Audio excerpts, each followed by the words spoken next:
Here are 3 ways that consumerism can creep into our ways of thinking about the church. First one is the church as a drive-through. This person pulls up to the church when he's spiritually hungry. He orders exactly what he wants. It better be right, speedy, and satisfying. Hey, I didn't order mustard with that. He comes to church demanding that it's, every good and service that he wants. And I only kind of go when it's convenient, it fits my schedule. And if anything's ever messed up, in my order, off I go. And I'll make sure to leave a bad Yelp review. Can you believe it?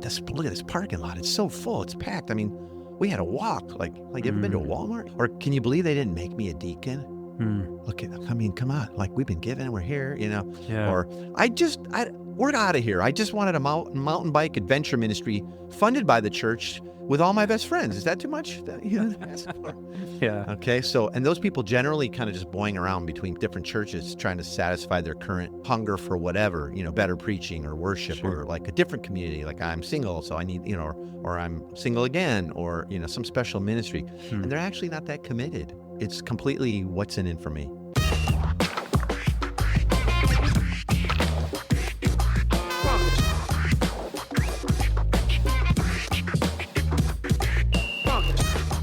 Welcome to the Everyday Disciple podcast, where you'll learn how to live with greater intentionality and an integrated faith that naturally fits into every area of life. In other words, discipleship as a lifestyle. This is the stuff your parents, pastors, and seminary professors probably forgot to tell you. And now, here's your host, Caesar Kalinowski. Hey, Heath, good to be with you again, my friend. Another week in the books. What's going on, man? I don't know, living the dream, loving life. Here we are. Babysitting your grandson. Yeah, not this moment. Maybe we'll have to have him on the show one of these days. But yeah, he's around a lot, little Patton. But no, it has been super beautiful here, man, where we live this week. I'm loving that. I don't know. I felt a really good energy lately. Like, I just feel like, you feel sometimes like you're just in the zone. And Yeah, things are firing. God's really on the throne and you're acknowledging it. It's probably the good weather. I think it has Out some of of that winter depression. That, and I've been hydrating a little better lately. That could be it. Like, I got, a new app that's drink your water. I'm like, oh. That's But awesome, otherwise, man. no, but I'm excited. I just feel like generally excited about life and about today and about this episode. And so, yeah. There's some good stuff going on. Hey, before we jump into it, we want to give a shout out to one of the funny things, man, is how you say these guys' usernames that leave us reviews. I think this is Newton Fifth. Yeah, I think that Apple must make you make something or your suggested username, and it's like, what? It's like, I don't know what that means. So you know who you are, Newton. Newton says, so thankful for the Everyday Disciple podcast as a person trying to navigate the waters of full-time ministry vocationally. That Everyday Disciple podcast is a source of energy and refreshment every Monday morning. I thank God for the effort and energy put into the quality, encouraging content from Caesar and Heath. It's like a Monday morning missional staff meeting with good friends. That's cool. Thanks for saying that, Newton. It is cool. I wonder how many people working in churches need a Monday morning missional staff pump. Yeah, there you go. A little encouragement, right? Kick off your week with the podcast. Yeah. So today we want to talk about consumerism and it being connected to the church and how it's affected church and ministry. Do you think it has? Clearly it has. Yeah. And I don't think anybody would say it hasn't. Sure. Right. So we're not coming from a place of like, let's convince people, consumerism, it's part of the church, So first off, let's just remind ourselves, all of us, we're the church. Yep. So we can never poke the bride in that sense, like, hey, what's wrong with the church? Well, if you're a Christian, then that's you. So it's like saying, what's wrong with me? Yeah. I'm a consumer, and I treat everything like that. So, and I think consumerism these days, and you say in the culture, that's everybody but yourself. But I think consumerism runs so deep and it's so normal, quote unquote, in our lives these days that it's actually hard to see it and point it out. It's one of those things where it's like, well, I don't know if that's just consumerism or I happen to get good deals on Amazon all day and night, and I like stuff coming like the same day. There's a little consumerism there. They're banking on it, right? So it's hard to even know that you're seeing it or doing it, right? And so it's kind of like that old school analogy: the two fish swimming in a fishbowl, and the one fish says to the other fish, "Hey, man, how's the water?" And the other fish goes, "What's water?" I'd never heard that. Because they're just in it, Yeah. That's a little bit how consumerism I think it is these days. Now, here's I think a very striking and helpful definition of consumerism. It says the protection or promotion of the interests of the consumers, those who consume, right? Yeah. And Interestingly, the word consumerism comes from the verb consume, no Sure. surprise, which is rooted, though, the Latin word consumere, which means to use up or to waste. Wow. Now, like that struck me because when I started thinking about consumerism connected to my faith, consumerism connected to the church, capital C in the world, Sure. and how we operate, and and everybody goes, yeah, there's consumerism. It means to use up or to waste. Wow. I'm like, whoa, whoa. So, is that how we see the church? Which is, like I said, people? Do we see the gospel and our Lord Jesus that way? Like we're going to use it up and Sure. waste it. And That's unfortunately, fascinating, man. it's like, yeah, sort of. And so I think when we approach our Christian faith and our experience and our responsibilities as consumers, rather than seeing this beautiful faith, this gospel, as an all-encompassing way of life, a lifestyle, and a fully interpretive set of beliefs and values, Yep. then our church and Christianity becomes just one more brand or product we consume along with Apple or Amazon or Starbucks or Facebook or, and all too deeply, and this is where it gets really heavy, it's how we begin to express our identity too. Yeah. Just like we do through the products we do or the car we drive Sure. or whatever, but also through like what we consume spiritually or like the goods and services our church offers or we got the new building up right on the edge of town. Did you see that there? So we are literally being consumed by our own consumerism these days. And that includes spiritually, I think. So, Yeah, I but think you know you're right. what? If people are treating churches like stores and malls, maybe it's because churches are acting like stores in the mall. Sometimes it's hard to even differentiate. Yeah.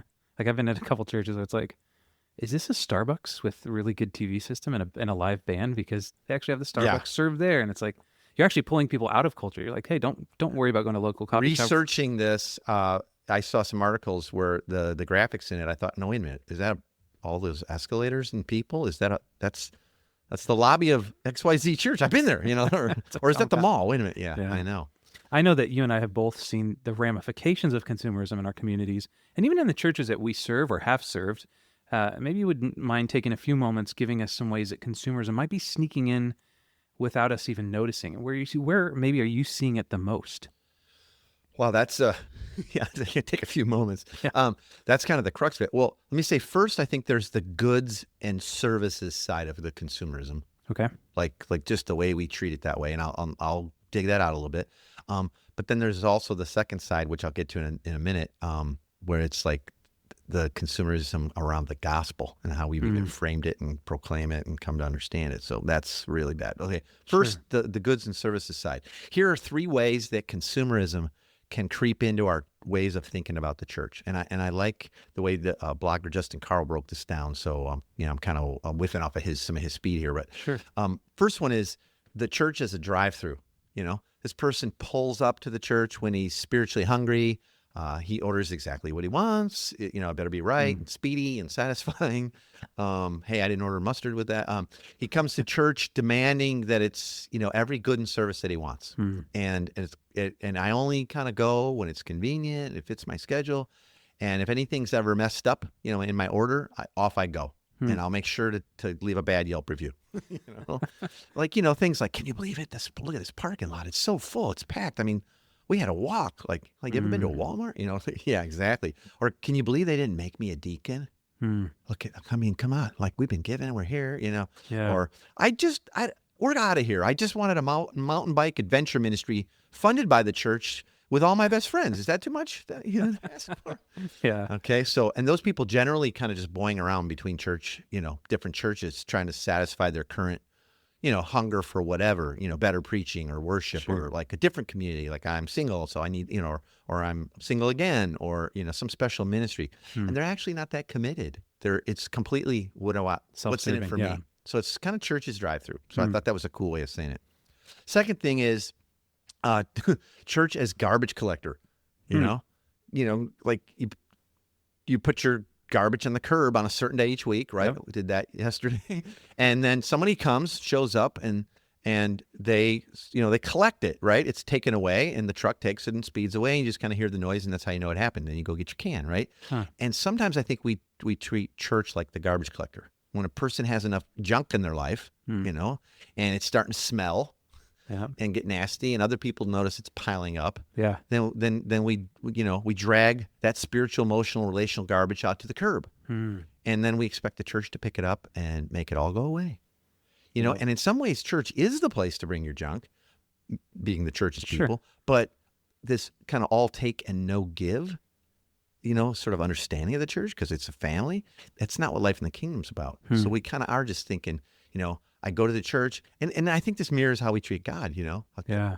like Israel did this, they went to God when they needed his help. The rest of the time, like, no, I'm good. I got it. See you next time. Yeah. Yeah. So I think we start to treat the church that way. It's like, and you know these people, right? Sure. Where I haven't seen them in months. It's like, oh, the kid's sick. Oh, they're back. Yeah. Well, I'm horrified, and I'm so sorry that Yeah. their child's sick. But what's been going on in the last 9 months? Like, Yeah, they're filing like, for bankruptcy, or they're talking about divorce. They can't stop fighting, so we Exactly. see them back for a few minutes. Yeah. okay.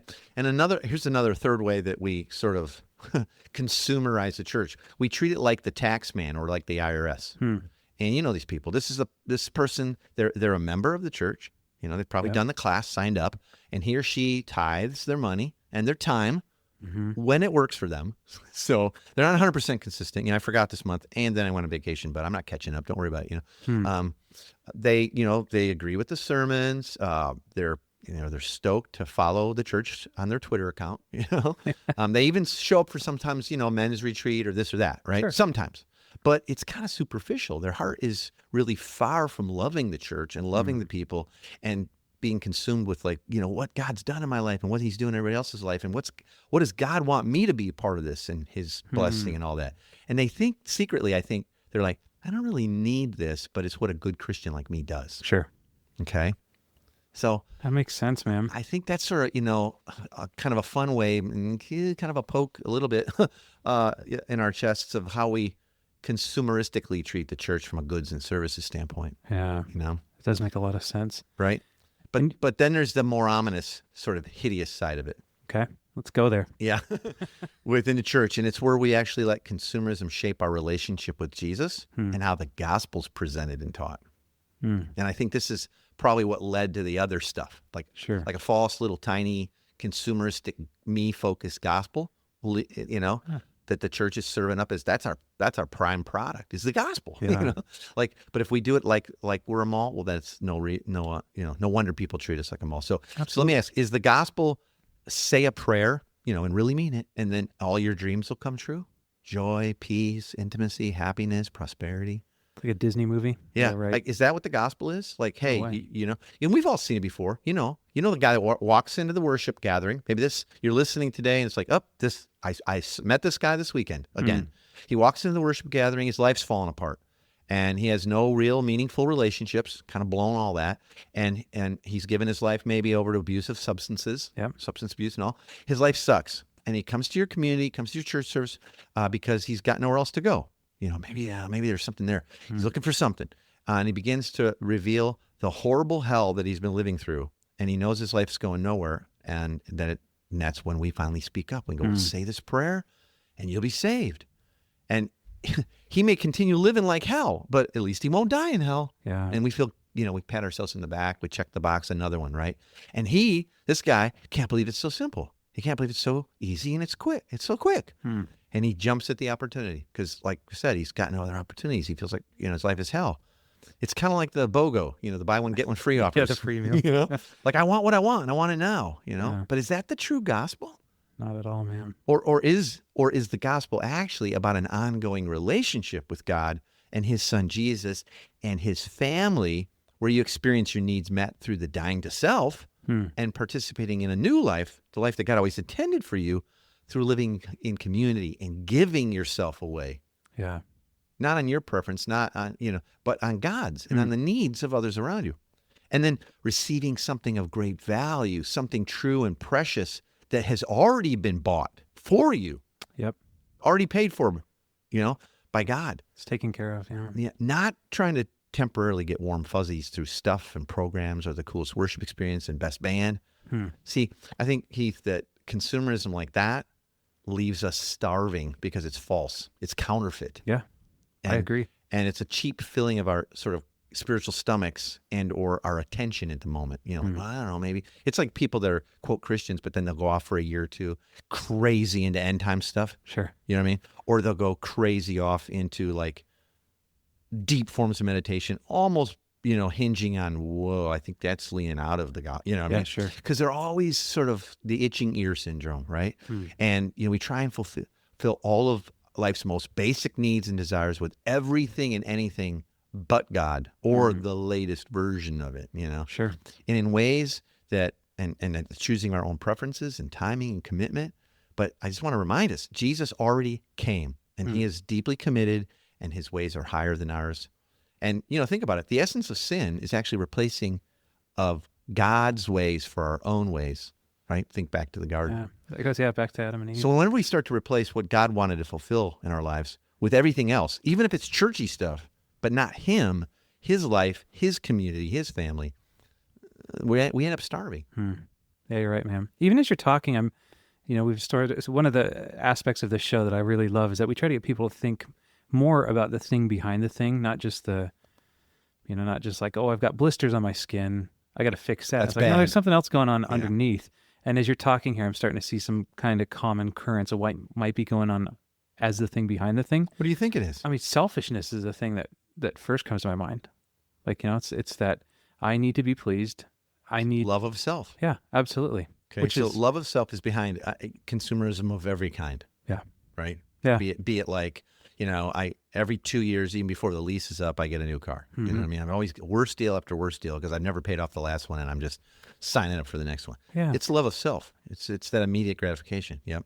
Yeah, and it's so foreign in the sense of, I was just reading this book the other day about how important the community is throughout the history of the church, especially in an Eastern lens. We tend to do stuff so individualistically here that it's, I'll take care of this, which plays into last point of like, well, you have a hurting person come into your church, and I even know churches that go, to be honest, we only help those who are members. So though you might be hurting, like you've got to go through 3 months of membership classes, and then we'll have a little bit of money allotted to you that we can actually help you with to make sure you're not taking advantage of the church. And so this individualism Taking is advantage of the church. Yeah. Like, how's that? I've heard it, though. Yeah. I'm not, yeah, you know what it's like. Ugh. So yeah, I do think that self-serving, self-serving side of it is one of the things behind the thing. Is there anything else that might be going on that you think? I think another thing, Heath, behind consumerism is that I actually know what's best for me. And I can't, and I don't want to wait. As soon as I see what might fulfill, you know, that hunger, that thirst, that itch, that pain, whatever, you know, boom, I'm going after it. There's no like, well, I wonder what God thinks, or let me bring this to community. There's again, like you were saying, that self fulfillment thing. Yeah. Like I need to do it. I'm always surprised at, and probably like you're saying, like we have such a westernized sort of me only gospel and it's about me and my needs, understanding of church and personal faith and a personal, you know, walk with God and all, you know, that we don't think communal. And so people don't ever stop to think like, hey, I have this need. I'll bring it to my family. I'll bring it to my community. Yeah. Nope. I'll just solve it, you know, and I want it now. And I remember. There's a form of pride in it, you know? It is because you believe you're your own God, right? You have to be your own provision. Yep. And you look back to like the temptations of Christ out in the wilderness, right? Right after he's baptized in the Spirit and the Spirit falls on him and he's led by the Spirit, empowered by the Spirit. That temptation comes right away. Why don't you take these rocks and turn them into loaves of bread and feed yourself? Well, what's going on there? Be your own provision. Don't wait. Don't wait on God's timing. It's exactly what's going on there. Yeah. And his identity's attacked. If you're God's son, right? And I think that we don't see ourselves as God sees us, and that's a family.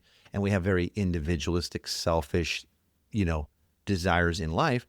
And I think that the gospel we've been sold and told and reinforced is the whole personal nature of it and private nature of it. And just say a prayer and, you know, personal decision, all that. I think it's fed right into it. And so it shouldn't be a surprise then when people say, well, I'll be a part of your church based on goods and services, because that's how I came into the kingdom. Yeah. Or I think I did.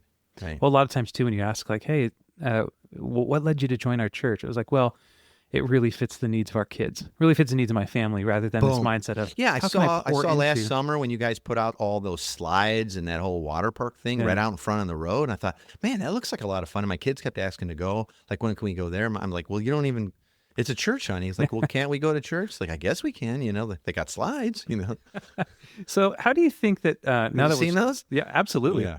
How do you think that we can go about, now that we've addressed it, what do you think the best way is to maybe recognize consumerism in a community setting and address it even further? Does it really go back to, I'm thinking of like Philippians 2:3 that says, do nothing out of selfish ambition or vain conceit, but rather in humility value others above yourself.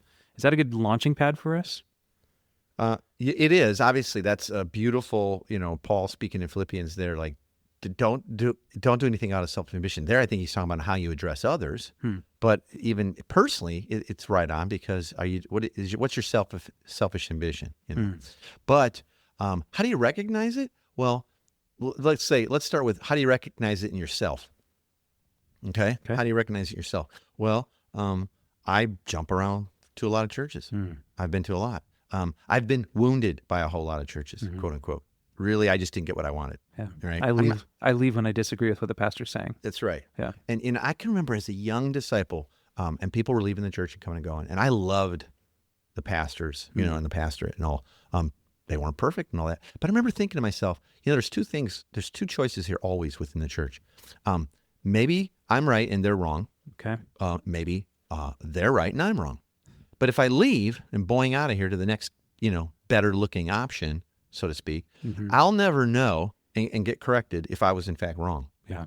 And if I don't stick around to kind of lovingly walk through that and then eventually go, oh, see, now they're seeing the way of that, and now we're a stronger family for it, then they won't get the benefit, nor will the rest of the family either. So just bouncing out never is the answer. And you always are going to take that baggage with you to the next place, right? Like if you bounce out, you're taking your crap. In fact, that's how you even choose your next place. Oh, they're good on that one. Yeah. It's like people that they politically vote one issue. It's like, pretty small-minded, Yeah. And so I think you can recognize it in yourself. I'm like, am I bouncing around a lot to a lot of churches? How do I speak about my church? Do I speak about it like a product?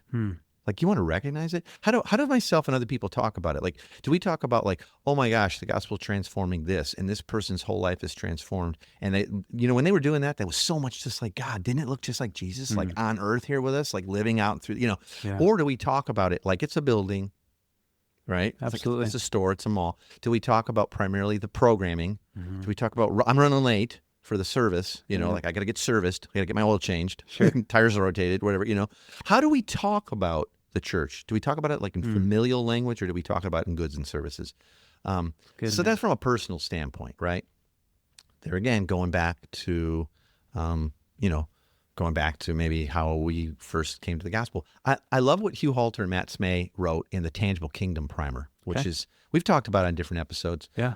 It's a tool for in community kind of moving out of consumerism and moving more into incarnational ministry as a small group. But they say this, it's pretty cool. They say, the great theologian Sheryl Crow sings this line, it's not having what you want, it's wanting what you've got. And when it comes to consumerism, she's got it just about right, they say. Consumerism is that belief that happiness comes from getting what we want or think we need, instead of caring about the needs of others. And this perspective causes us to focus primarily on our own happiness. In fact, one of the main barriers to communion with Christ is our consumerism. Consumerism turns our focus back on ourselves and our own desires and reverses the flow away from mission. But ideally, as we enter into true communion with Christ, we are naturally drawn into mission. So I love that. Thanks, Sheryl Crow. Yeah, thanks those Sheryl. guys. So that's some of what's going on in our own heart. Okay. Okay. And the truth is, God's called us as His family, as His kids, to the exact opposite of consumerism. He's called us, just like His Son Jesus, to sacrificial love. It's when we lose our life, we gain it. Yeah. Right. Luke 17. Okay. Now, as for the church, and recognizing their own consumerism. So if you're listening today, you're like, I work at a church, and I don't think we're all that consumeristic. I mean, sure, we got nice stuff, but I don't know if we're leading with it. Sure. Church, capital C, the organization. That's what I'm talking about here. So Tom Schultz at holysoup.com, he says this, and it's really helpful.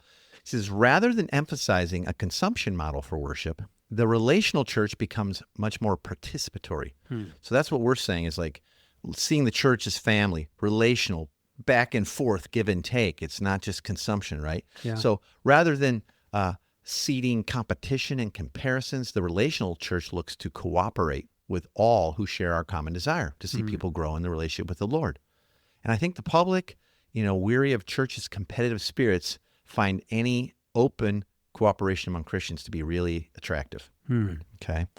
Another thing is, rather than calculating numbers, relational churches relate narratives.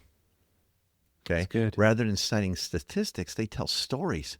Stories of life on life, transformation, sacrifice, people living their life looking just like Jesus, who is the glory of the Father. That's their stock and trade versus square footage, the numbers they're running on Sunday, Giving, all that sort of attendance, stuff. giving the 3 Bs, all the stuff we've talked about. That's right. And so think participation, think cooperation, and think in story. Well, I have to imagine that Jesus had something to say about consumerism and addressing that throughout Scripture. And I know that even Acts 2 seems to be the antithesis of consumerism. The way they lived. Yeah, Right? kind of this communal, everything Absolutely. in the pot. Is that really for us today? Yes. Nothing's changed in that sense, Sure. right? And Jesus does address it. He doesn't use the word consumerism, right? And I think to look, though, and where do we find him addressing is I think there's a difference between materialism and consumerism. But I think consumerism, this using up, for myself, can lead to materialism, which is the tendency to consider material possessions and physical comfort as more important than spiritual values. Jesus spoke a lot about that. So our consumerism leads to all the stuff I want, both in life and in the church, and I start to place more value on the stuff than the giver of the stuff, right? Yeah. And so he talked about that a lot. I mean, it's like 1 Timothy, for we brought nothing into the world, we can take nothing out of it. But if we have food and clothing, we should be content. So he's saying hey, what are you chasing after? Ecclesiastes, whoever loves money never has enough, right? Whoever loves wealth is never satisfied. So that's stuff. And you can even put that with church stuff. It's I used to be at this really quaint church and it was great and the people were awesome and all. But then they built this new building across the street and wow, there's slides and, he says in Matthew 6, don't store up treasures for yourselves on earth because that's all going to get destroyed. You can't take it with you anyway, but store up treasures in heaven, meaning invest your life in people and in the gospel because that's going to be there when you get there. Yep. And on and on and on it goes. So I think Jesus deals with materialism, which comes from the heart of consumerism. It's a me first thing. And it's this replacing of all the things that God designed you to need and want and desire with him being the fulfillment with stuff of your own choosing and now and your timing and right back to the garden, where I want what I want now and don't keep anything from me. So Yeah. Man, that's a lot of helpful and that's still takeaways. now, right? That's still for us today to consider and believe what Jesus says there. So. Yeah, absolutely. Let's move on to the big three. As you know, if you've been an active listener, or even if it's your first time, what the big three is it's the 3 takeaways we'd love for you to walk away with just right now. And you can get them for free by going to everydaydisciple.com/big three. Caesar, what are the big 3 for this week? Okay, first one. You're created needy and you need Jesus, not his stuff. God desires to be the fulfillment and focus of all your needs and desires. So trust God in his timing and lean not on your own understanding, like it says in Proverbs 3:5, and your own ability to grab cheap imitations. He has proven his love and his willingness to come to you by sending Jesus to provide the life that he's always wanted for us. So, right, you're created needy. You need Jesus. He's the real. He's the better. Well, second thing is the true gospel, a big gospel, the actual gospel pushes back consumerism in your life. You no longer need to chase after false imitations or things that will not satisfy in the long run. And you have nothing to prove or earn through stacking up your stuff. Sure. Right? In Christ, you have something of great value, something true and precious that, like we said earlier, has already been bought for you through the life, death, and resurrection of Jesus. So chase that truth, not to prove anything to God, but make that the center of your focus in life. Grab a hold of that good news and drink deeply. And let the Holy Spirit move you from unbelief to belief concerning what are my true needs in a community, spiritually, in the preaching, in the children's ministry building with the slides or not. Let the Spirit guide you. And then third, trust God for your church and where he's placed you. Don't treat your church like a vending machine, primarily dropping in a few coins to get goods and services out. Sure. And ask God to show you why you're a part of this community. It's not an accident. and then ask him how he wants to use you to show his love and provision to others. Man, those are 3 helpful things we can get on right now. Thanks for The big thought 3 into it. takeaway, right? If Yeah, we love nothing that. else, don't miss those. So. Yeah, so you can get those for free by going to everydaydisciple.com/big3. We'll get those to you immediately. Along with other stuff. Like we're starting to add in like additional videos and additional trainings and downloads. We're trying to pack the big 3. Not only that will you get in your download, but also some other goodies. So. Yeah, and maybe we can even throw in the link to the Tangible Kingdom Primer, which we read from in this episode. Great. Yeah. Great. Hey, join us next week as we talk about a community that Caesar and I have started called Cigars and Theology. It's a fun weekend kind of event where we bring some drinks and have some cigars. Some people are thinking like cigars and theology; those two don't go together. So we're gonna talk about some sort of normalized and unconventional ways of discipleship and community building and even leadership development that won't be for everybody necessarily, but maybe should be for more people than not. So come and we'll talk about that and how people can get started with all that. And it'll be fun. It's gonna be really fun. Bring a cigar if you want. Thanks for joining us today. For more information on this show and to get loads of free discipleship resources, visit everydaydisciple.com. And remember, you really can live with the spiritual freedom and relational peace that Jesus promised every day.